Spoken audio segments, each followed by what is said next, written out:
राजा विक्रमादित्य ने पहली गुत्थी हल कर ली थी, लेकिन यह तो केवल शुरुआत थी। उन्हें यह एहसास हो गया था कि दैत्य की हर गुत्थी गहरी और जटिल होगी। अगली रात, जब पूरा राजमहल शांत था, राजा विक्रमादित्य अपने सिंहासन पर बैठे दैत्य की प्रतीक्षा कर रहे थे।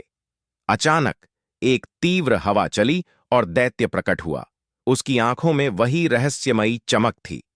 राजन, दैत्य ने गंभीर स्वर में कहा, तुमने मेरी पहली गुत्थी सुलझा ली, परंतु अब तुम्हारे सामने दूसरी गुत्थी रखता हूं। सोचकर उत्तर देना, क्योंकि यह पहले से अधिक कठिन है। विक्रमादित्य शांत और धैर्यपूर्वक बोले। पूछो, मैं उत्तर देने के लिए तैयार हूं। दैत्य ने कहा, जीवन और मृत्यु में अधिक बलशाली कौन है?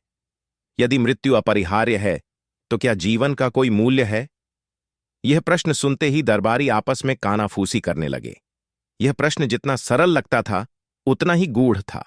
जीवन और मृत्यु का प्रश्न सदा से ही मानवता को उलझाए हुए था, लेकिन राजा विक्रमादित्य शांतचित्त थे।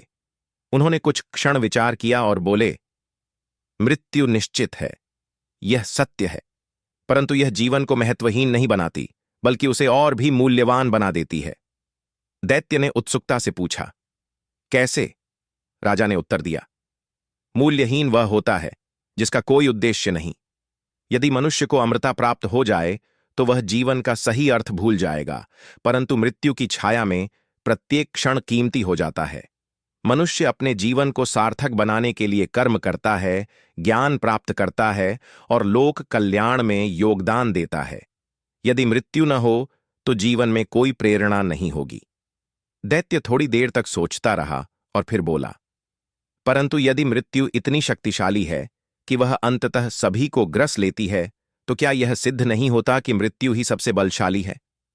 राजा मुस्कुराए और बोले, नहीं, मृत्यु केवल शरीर का अंत कर सकती है, लेकिन जीवन उससे कहीं अधिक है। मनुष्य का जीवन केवल उसका शारीरिक अस्तित्व नहीं, बल्कि उसके विचार, कर्म और प्रभाव भी हैं। एक महान व्यक्ति मृत्यु के बाद भी अपने कार्यों और ज्ञान के माध्यम से जीवित रहता है। यदि मृत्यु सबसे बलशाली होती, तो क्या हम आज महापुरुषों की शिक्षाओं को याद रखते? नहीं, मृत्यु हार जाती है जब जीवन अपने पीछे अमिट छाप छोड़ जाता है। अब दैत्य पूरी तरह से प्रभावित हो चुका था। उसने राजा को गौर से देखा और फिर एक गहरी सांस ली। राजन, उसने कहा, तुमने मेरी दूसरी गुत्थी भी हल कर ली। मैं मानता हूं कि तुम केवल पराक्रमी ही नहीं, बल्कि अत्यंत बुद्धिमान भी हो, लेकिन अगली गुत्थी और कठिन होगी।